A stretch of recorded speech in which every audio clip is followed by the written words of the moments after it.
Oke,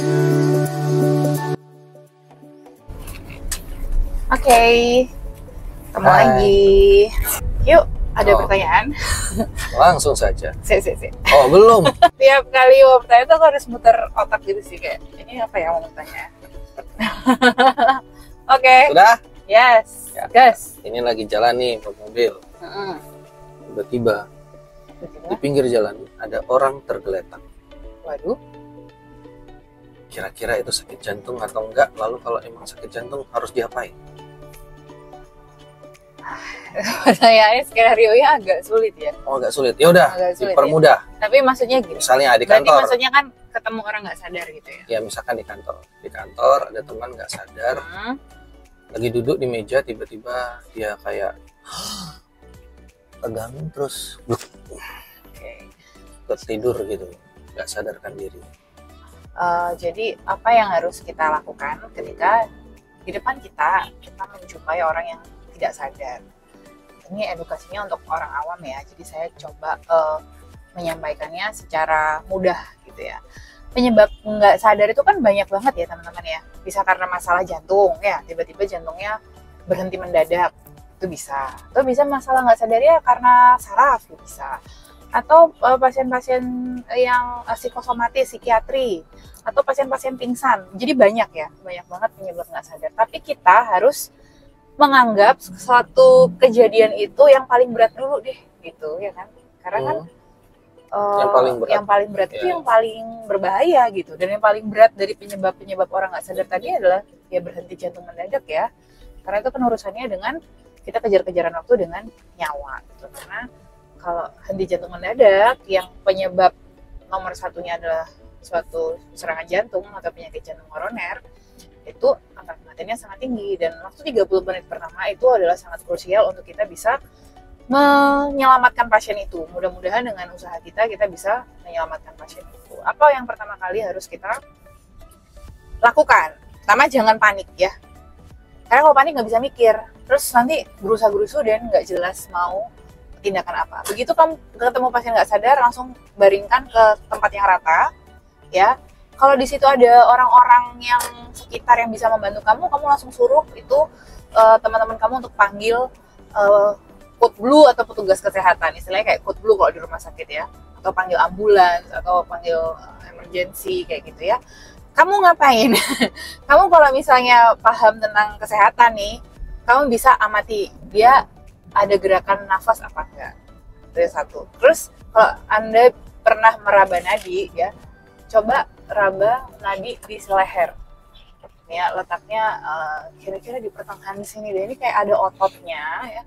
Kira-kira di depan dari otot ini, itu taruh tangan Anda. Gak usah lama-lama. Kira-kira 5-6 detik aja. Kalau kerasa ya mungkin masih berdetak nih jantungnya. Tapi kalau nggak kerasa atau even kamu ragu nih kerasa apa nggak, ya udah langsung kita mulai yang namanya CPR. Betul. CPR itu kepanjangannya apa? CPR itu bahasa Inggris ya. Kepanjangannya Cardiopulmonary Resuscitation, atau kalau bahasa Indonesia resusitasi jantung paru. Tujuannya kita untuk memberikan kompresi manual terhadap jantungnya melalui tekanan pada dinding dada.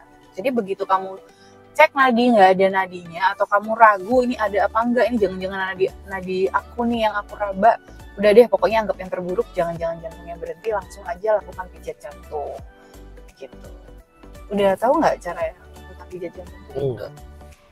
Kalau di TV Pernah lihat di film? terus itu gimana? Tekan Gimana ditekannya? di dada. Bagian mana? Posisi jantung di kiri. Terus Tekan. yang kirinya? Enggak tak? Salah. Ini aku pengen tahu knowledge. Nggak tahu. Jadi kita ibarat ini jantung ya. Jantung tuh emang ada kayak agak di sebelah kiri ya.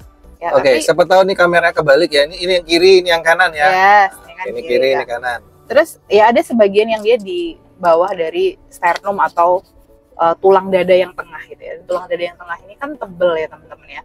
Kita mengharapkan dengan kita menekan tulang dada tadi ada jantungnya itu ikut tertekan juga gitu ya. Jadi yang seperti ini ikut tertekan gitu ya. Kalau ikut tertekan otomatis darah itu bisa bantu terpompa Dan itu bisa menyelamatkan organ-organ vital dia, jantung, paru, otak ya. Sambil kita berharap bantuan medis datang dan juga berharap irama spontan dari jantungnya itu kembali berdetak gitu ya. Jadi ada ya sambil berdoa itu jantungnya balik lagi gitu ya. Jadi kita melakukan usaha pijat jantung. Tapi yang harus jadi catatan, pijat jantung itu harus berkualitas. Kenapa harus berkualitas? Karena dia harus memberikan tekanan yang cukup. Pertama ya posisinya di tengah dada. Kenapa kok di tengah dada? Karena tulang dadanya tadi tebel. Kalau teman-teman nekennya di kanan kiri itu kan tulang iga ya. Tulang iga itu lebih tipis. Aja kalau tekan situ udah nggak efektif, patah, terus nyucuk lagi. Kan bahaya kan. Walaupun memang dalam setiap resusitasi jantung itu ya pasti akan ada resiko bisa terjadi patah tulang dada ya. Tapi kan tujuan kita menyelamatkan nyawa. Kalau misalnya sekedar patah tulang dada itu nanti bisa lah ditanganin ya teman-teman. Ini kan kita kejar-kejaran waktu ceritanya untuk nyelamatin nyawa pasien itu kalau memang dia suatu henti jantung gitu ya. Jadi yang pertama pijat di tengah dada, kemudian untuk berikan pijat dada yang berkualitas itu artinya kedalamannya cukup. Kalau secara teori 5-6 cm, tapi kalau dari kedalamannya. Tapi kan nggak mungkin kamu tuh neken terus ukur ini berapa senti. Nggak mungkin ya. Itu berarti butuh latihan tuh. Ya butuh latihan tapi juga anggap aja pokoknya tekan sekuat tenaga kalian aja deh gitu. Kira-kira kayak setengah dari dinding dadanya tuh ketekan gitu lah.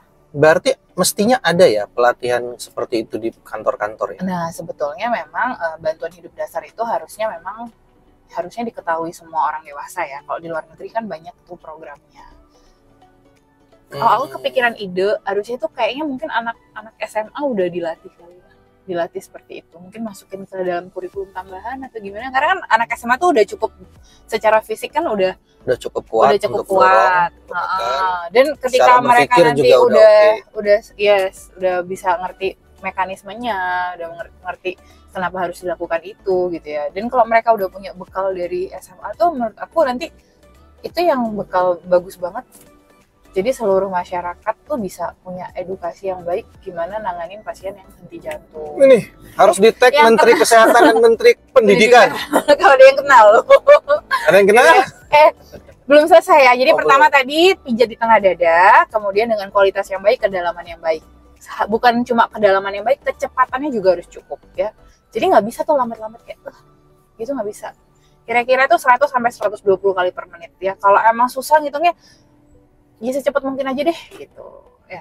Dengan hitungan 30 hitungan nanti baru boleh bergantian penolongnya.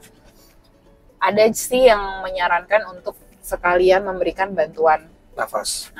Cuma sekarang untuk masyarakat awam itu nggak terlalu ditekankan lagi karena kita tahu juga kalau misalnya kita memberikan bantuan nafas secara langsung kita resiko untuk tertular. Infeksi melalui karena kita nggak tahu kondisi siapa yang pingsan sakit apa gitu kan, ya itu pasti beresiko rentan banget untuk kena cairan tubuh dari orang yang kita nggak tahu riwayat penyakitnya apa.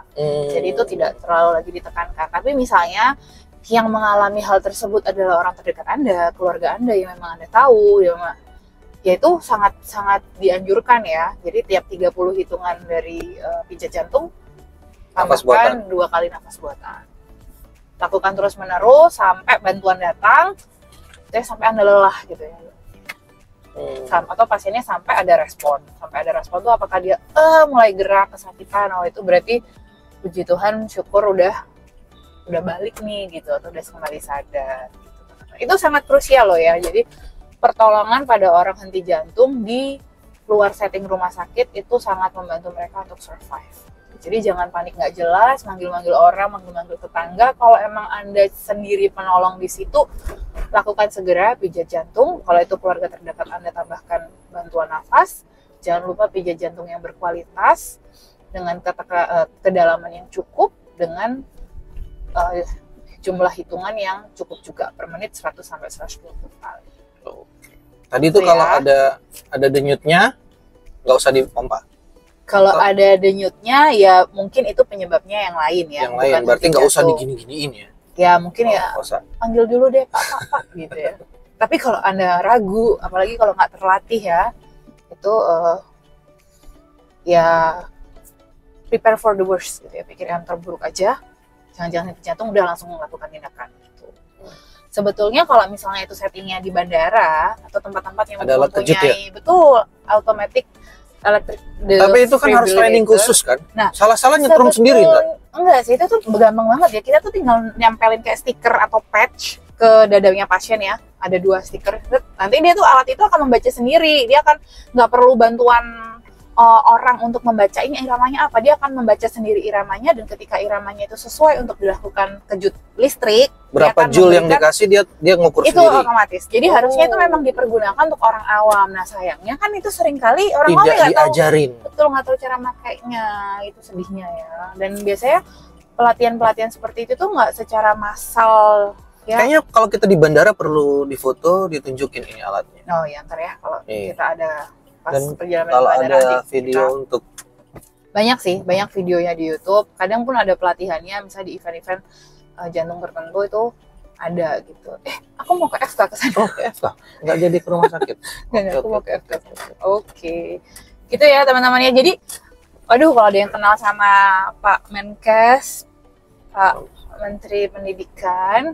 Menkesnya Pak atau Bu? Pak Budi Sadikin. Oh, kalau pendidikannya Pak Nadiem ya? Iya. Boleh tuh di tag untuk masukin ke kurikulum tambahan anak-anak SMA supaya mereka bisa belajar bantuan hidup dasar dan juga bisa nggak kagok dengan namanya automatic electric defibrillator. Bahkan bila perlu difasilitasin tiap-tiap SMA punya alat itu. Jadi betul, jadi mereka sekalian bisa berlatih dengan alat itu, juga tersedia di sekolah-sekolah.